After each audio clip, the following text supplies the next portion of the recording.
ওই কবুতরের রক্ত যদি আমাদের জাতীয় পতাকার উপরে পড়ে? অসম্ভব, কোনো মতেই তা হতে দেওয়া যাবে না। আজ বিজয়ের দিনে আবার জাতীয় পতাকার উপর রক্ত পড়লে শহীদদের আত্মা কষ্ট পাবে, কষ্ট পাবে। তোরা পতাকার উপর রক্ত পড়তে দিস নে, রক্ত পড়তে দিস নে, রক্ত পড়তে দিস নে। তোমরা তোমরা যেভাবে পারো পতাকা রক্ষা করো, রক্ষা করো, রক্ষা করো।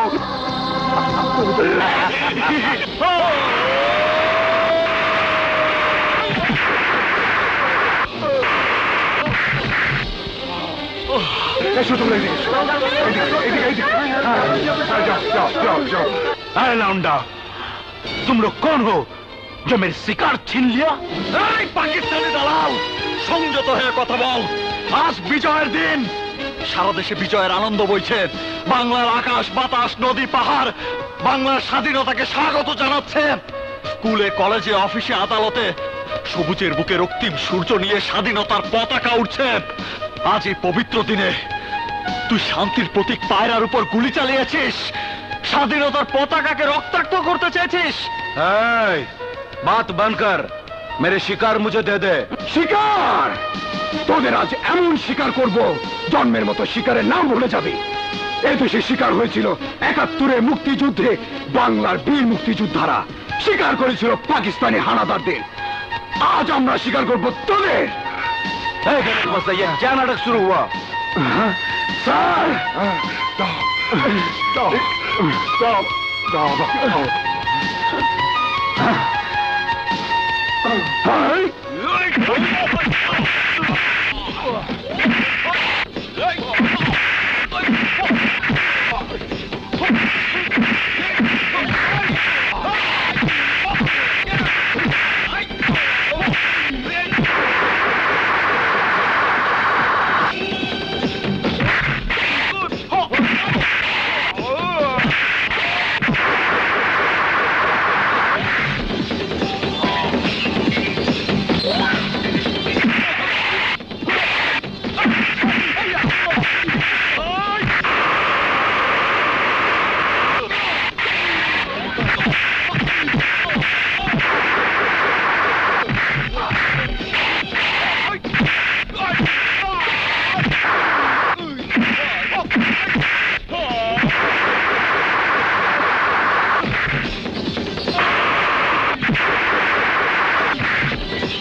देख लेंगे, हम सबको देख लेंगे। हाँ, শাবাশ বাবা, শাবাশ।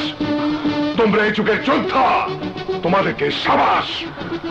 স্যার, মায়ের মুখে মুক্তিযুদ্ধের কথা শুনেছি, শুনেছি দেশের স্বাধীনতার জন্য ৩০ লক্ষ লোক প্রাণ দিয়েছে।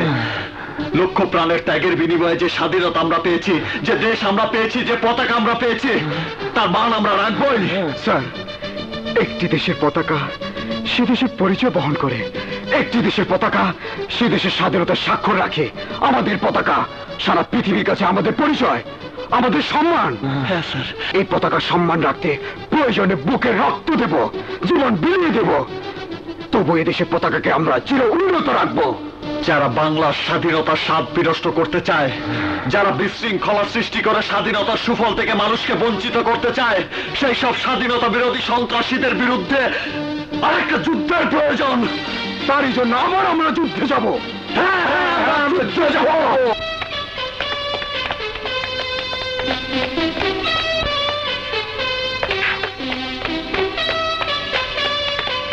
আসসালামু আলাইকুম স্যার। নইলে কোনো এক সময় আমরা এমন এক স্থানে পৌঁছে যাব, সেই সময় আমাদের সন্তানরা বাবার কর্মের কথা মানুষকে বলতে লজ্জা পাবে। এমনকি আমাদের আত্মীয় স্বজনরা আমাদের দিক থেকে মুখ ফিরিয়ে নেবে। কোন ভদ্র সমাজ এই পুলিশের সঙ্গে আত্মীয়তা করতে চাইবে না। পুলিশ জনগণের বন্ধু। জনগণের জানমালের হেফাজতের দায়িত্ব নিয়ে আমরা চাকরি নিয়েছি, আর সেই দায়িত্ব থেকে বিরত থেকে অপকর্ম করে জনগণের সামনে আমরা পুলিশকে তুলে ধরেছি ভয়ঙ্কর রূপে।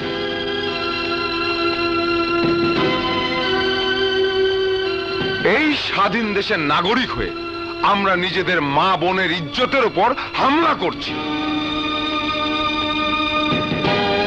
তাই এই মুহূর্ত থেকে প্রতিজ্ঞাবদ্ধ হন যে শপথ নিয়ে আপনারা পুলিশে চাকরি নিয়েছেন, সেই দায়িত্ব আপনারা পালন করুন। এই মালগুলো ঠিক মতো তোল।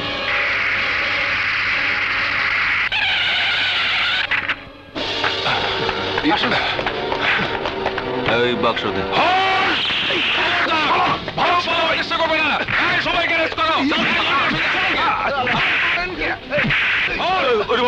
সবাইকে নিয়ে চলো, চল।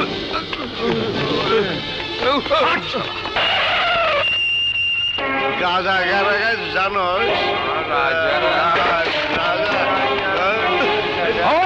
কেউ বলার চেষ্টা করবে না। সবগুলোকে হাত তোলা লাগাও, সবগুলোকে নিয়ে চলো। কিসের জন্য করেছো? আমার স্বার্থের জন্য। তোমার স্বার্থের জন্য আমার ক্ষতি করেছো, তা আবার ঘটা করে বলছো?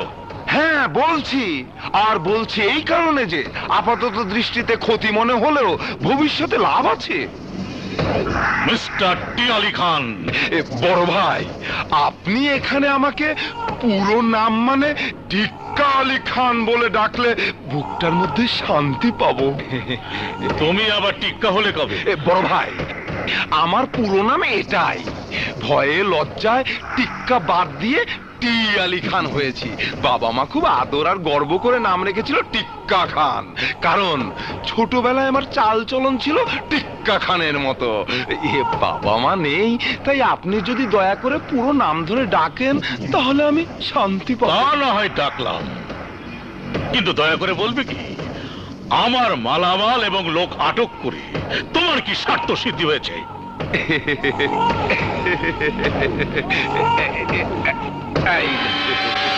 বলুন তো এটা কি? ওটা পত্রিকা। এই পত্রিকায় আমাকে প্রমোশন দিয়ে ডিআইজি বানাচ্ছে। পত্রিকা প্রমোশন দেবে? হ্যাঁ, আপনার মালামাল এবং লোকজন আটকে সাংবাদিক ডেকে কিছু ধরিয়ে দিয়ে পত্রিকার হেডলাইনে নিউজ করিয়েছি। ঊর্ধ্বতন কর্তৃপক্ষ ঘুম থেকে উঠেই সকালে পত্রিকার হেডলাইন দেখেন, আর এই হেডলাইনের বদৌলতে আমার প্রমোশন হচ্ছে, অর্থাৎ খুব শীঘ্রই আমি ডিআইজি হচ্ছি। কারো সর্বনাশ আর কারো পোষমাস। আপাতত তা মনে হচ্ছে, তবে ভবিষ্যতে